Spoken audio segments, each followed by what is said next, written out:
नमस्कार दोस्तों, आज मैं आपके लिए HCF से संबंधित क्वेश्चन लेकर के आया हूं। बड़ी बड़ी संख्याओं का HCF कैसे पता करते हैं, तो चलिए स्टार्ट करते हैं। पहला सवाल, वह बड़ी से बड़ी संख्या ज्ञात कीजिए जो 77, 152 तथा 227 को भाग देने पर समान शेषफल प्राप्त हो। ठीक है, देखिए तीन संख्या हमारे पास, एक 77 है, दूसरी 152 है, तीसरी 227 है। ये तीन संख्या है ना। हमको करना क्या है, हमको ये करना है, अगर हम 77 से भाग दें तब भी शेष बचे, जो शेष बचेगा वो 152 में भी बचेगा और जो शेष बचेगा 227, क्योंकि उसने बोला है समान शेषफल प्राप्त हो। ठीक है, अब आपको करना क्या रहता है, इन तीनों में से आपको अंतर करना है, ऐसा अंतर करना है जिनका अंतर सबसे कम आए। तो आप यहां पर 77 और 152 का जब अंतर करोगे तो 75 आएगा, है ना। अंतर कितना आएगा, 75। सबसे कम अंतर आए ऐसा अंतर लेना है। हो सकता है वो इन दोनों का अंतर सबसे कम आ जाए, हो सकता है वो इन दोनों का, हो सकता है वो पहली और तीसरी का अंतर कम आ जाए, किन्हीं दो संख्याओं का आ सकता है।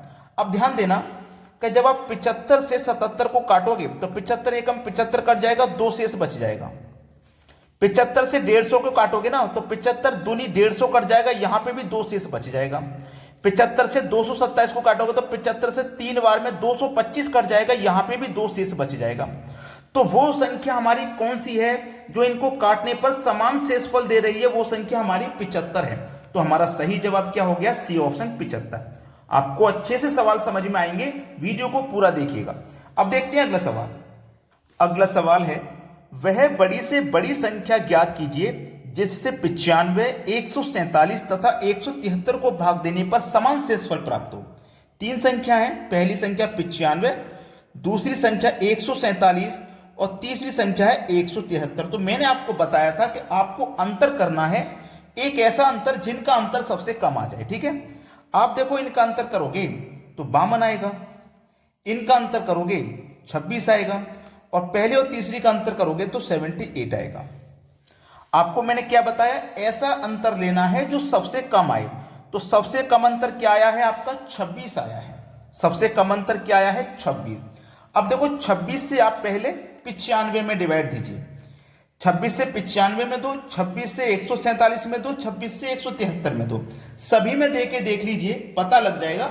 ठीक है, अगर 26 से भाग ना जाए, समान शेषफल प्राप्त अगर ना हो तो फिर क्या करोगे, 26 से नहीं हो रहा तो 52 से करके देख लो, 52 से नहीं हो रहा 78 से करके देख लो, फिर भी नहीं हो रहा तो इनके फैक्टर करके देख लो। अगर फिर भी नहीं होता ना तो फिर इनके क्या करोगे, आप फैक्टर करके देखोगे। मैं बता रहा हूं वही करना है आपको। ठीक है, चलिए 26 से 95 भाग दो तो 26 से तीन बार में कितना कट जाएगा भैया, 26 से तीन बार में कट जाएगा 78। अब 95 में से 78 कट गया तो कितना बचा, देखो 15 में से 8 जाएगा 7, 8 में से 7 जाएगा 1 बचा, यानी कि 17 बचा। इसमें भाग दो, 147 में 26 से भाग दो, कितनी बार में कटेगा, देखो 26 से जब हम भाग देंगे 147 में तो 26 से भाग देंगे, 26 से 5 बार में 130 होता है, 20 पंजे 100, 26 पंजे 105 और 26 पंजे 105, 26 छिक्के 130 होता है। 26 छिक्के 130 होता है तो 130 और 26 से फिर 130 से 147 के पास पहुंचेंगे तो कटेगा नहीं, 130 तक कटेगा। देखो 26 से मैं काटूंगा तो 26 से 6 बार में 130 कट जाएगा। अब 147 में से 130 कट गया तो कितना बचा, 7 में से 0 गया 7, 14 में से 13 गया 1, 17 शेषफल बचा। यहां पे भी 17 बचा, यहां पे भी। अब 26 से भाग दो 173 में तो 26 से 6 बार में 130 कट गया था तो 7 बार में कितना कटेगा, 156। ठीक है, अब 156 कटेगा, देखो 156 कट जाएगा, 173 में से कितना कट जाएगा भैया, 156 कट जाएगा तो बचेगा कितना, 13 में से 6 गए तो 7, 16 बचा, 16 में से 15 गए तो 1, यानी कि 17। तो 26 मेरी वो संख्या है कि इन तीनों को अगर मैं भाग दूंगा तो समान शेषफल प्राप्त होगा। तो मेरा आंसर क्या हो जाएगा, 26, यानी कि डी ऑप्शन। प्रश्न सभी को अच्छे से समझ में आ गया है। अब देखेंगे अगला सवाल। अगला सवाल है, वह बड़ी से बड़ी संख्या ज्ञात कीजिए जिससे 68, 82 तथा 96 को भाग देने पर समान शेषफल प्राप्त हो। ठीक है, कौन कौन सी संख्या हमारे पास, 68, 82 और 96। मैंने आपको बोला है जिसका अंतर सबसे कम आए वो लेना है। इन दोनों का अंतर करोगे 8 में से 2 जाएगा 6, और नहीं 8 में से ये इन दोनों का अंतर करेंगे तो ये ज़्यादा है, 12 में से 8 जाएगा तो 12 में से 8 जाएगा तो 4, और 7 में से 6 जाएगा तो 1, 14 इनका अंतर है। इन दोनों का अंतर कितना है भाई, 6 में से 2 जाएगा 4, 9 में से 8 जाएगा, इसका अंतर भी 14 है, और इसका अंतर कितना है, इसका अंतर 28 है। तो हमें तो कम वाला अंतर लेना है, 14 अंतर है इसका, मैं 14 ले लेता हूँ। अब मैं 14 से अगर भाग देता हूँ किसी संख्या में, 14 से अगर मैं भाग देता हूँ 68 में, 14 पंजे 70, तो 70 तो 68 से ज्यादा हो गया, ठीक है। तो 14 पंजे 70, 14 चौके 56, 14 चौके 56। अब 68 में से देखो 56 कट गया तो कितना बचा, 8 में से 6 गया 2, 6 में से 5 गया 1, 12 बचा। 14 पंजे 70, 70 तक कट गया ना। अब 82 में से 70 कट गया तो कितना बचा, ये 2, 8 में 7 गया 1, 12 बचा। 14 चौके 56, 14 पंजे 70, 14 छिंग 84। अब 96 में से 84 कट गया, कितना बचा, 6 में से 4 गए 2, 9 में से 8 गए 1, 12 बचा। यहां भी 12 बचा, यहां भी 12 बचा, यहां भी 12 बचा, समान शेषफल बचा। तो मेरा क्या आंसर हो जाएगा 14, मतलब बी ऑप्शन। सभी को अच्छे से समझ में आ रहा है। अब देखते हैं अगला प्रश्न। अगला सवाल है, वह बड़ी से बड़ी संख्या ज्ञात कीजिए जिससे 410, 751 तथा 1030 को भाग देने पर समान शेषफल प्राप्त हो।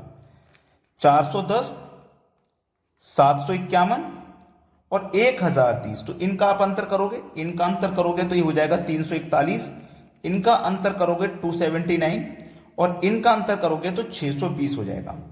अब यहां पे कोई भी ऐसी संख्या नहीं है जो इनको कटा दे, ठीक है। 341 से कटूंगा, ये भी नहीं कटेगा, ये भी नहीं कटेगा, ये भी, और समान शेषफल प्राप्त नहीं हो रहा। तो हम क्या करते हैं, सबसे छोटी संख्या लेते हैं। तो यहां पे छोटी संख्या ये है और इससे हमारा आंसर नहीं आ रहा।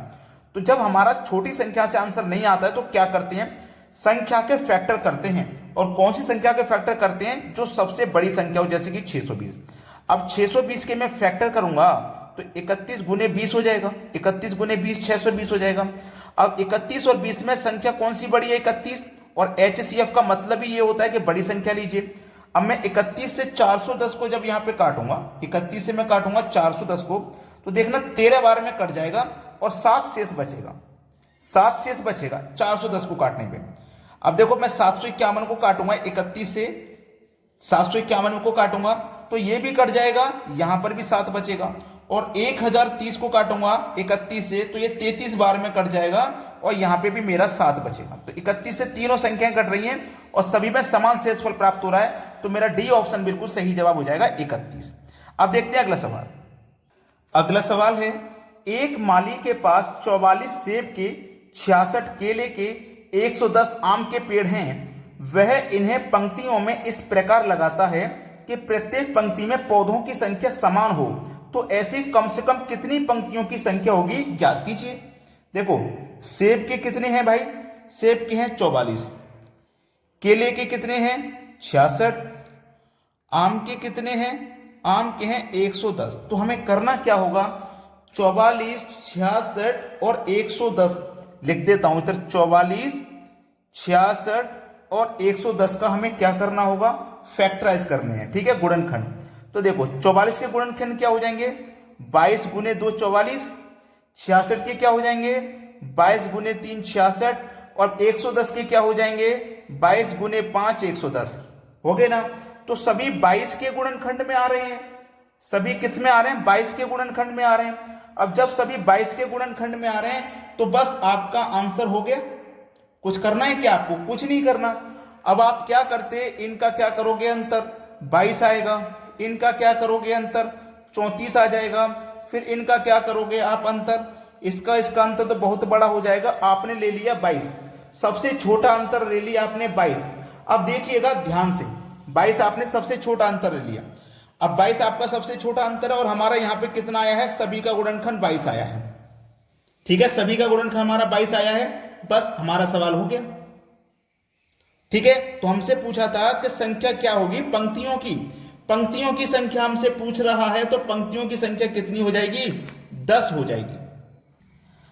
पंक्तियों की संख्या 10 कैसे हो गई, आप यही तो सोच रहे हैं। देखो आपके पास आम के 44 पेड़ हैं, तो एक लाइन में 22 लगाए इसलिए 2 पंक्ति बनी। 66 पेड़ हैं, एक लाइन में 22 लगाए तो 3 पंक्ति बनी। 110 पेड़ हैं, एक लाइन में 22 लगे तो 5 पंक्ति बनी। तो 5 और 3 8 और 2 10, तो कितनी होंगी संख्या, 10 होगी कि नहीं होगी, समझ में आ गया। अब देखते हैं अगला सवाल। अगला सवाल है, वह छोटी से छोटी संख्या ज्ञात कीजिए जिसे 5, 6, 7 और 8 से विभाजित करने पर 3 शेष बचे लेकिन 9 से पूर्णतः विभाजित हो जाए। तो आपको 5, 6, 7 और 8 का एलसीएम लेना है। 5, 6, 7 और 8 का एलसीएम कितना होता है? 840 होता है। तो जो संख्या होगी वो 840 के मल्टीपल में होगी कटने वाली। ठीक है, चलिए अब यहां पे सीधा सीधा अगर मैं 840 का 2 गुना कर दूं तो कितना हो जाएगा? ये 1680 हो जाएगा, है ना, 1680। अब देखो 1680 के पास कोई संख्या है, ये रही एक संख्या है 1683। यानी कि अगर आप इसमें ये 1683 है ना, 1680 में 3 जोड़ देंगे तो 1683 हो जाएगा। अगर आप 1683 में भाग देंगे, याद देना, अगर आप 1683 में भाग देते हैं तो ये हर बार 1680 तक कटेगा और 3 शेष बचेगा। ठीक है, 1683 में आप 5 से भाग दोगे, एक 1680 तक कटेगा, 6 से दोगे 1680 तक, 7 से दोगे 1680 तक, 8 से दोगे 1680 तक, हर बार 3 शेष बच जाएगा। ठीक है, लेकिन हमसे एक शब्द बोली गई है कि वो संख्या 9 से पूरी विभाजित होनी चाहिए। तो क्या ये 9 से विभाजित है? चलिए कैसे पता करेंगे? इनका योग कर लो। 1 और 6 7, 7 और 3 10, 10 और 8 18। 18 9 से विभाजित होता है? बिल्कुल होता है। 9 दूनी का 18, पूरा पूरा कट गया। 9 से पूरा पूरा कट गया 2 बार में, तो ये पूरा पूरा 9 से भी विभाजित है। इसका मतलब ये बिल्कुल मेरा सही जवाब है। अब देखते हैं अगला सवाल। अगला सवाल है, वह 13 से गुना होने वाली छोटी से छोटी संख्या बताओ जो 4, 5, 6, 7 और 8 प्रत्येक से भाग देने पर 2 शेष बचती हो। तो ये सवाल है आपके लिए होमवर्क। इस प्रश्न का जवाब आप मुझे अभी कमेंट में दीजिए और वीडियो को लाइक कीजिए और शेयर कीजिए। इतना काम कर दीजिए बस। ठीक है दोस्तों, धन्यवाद।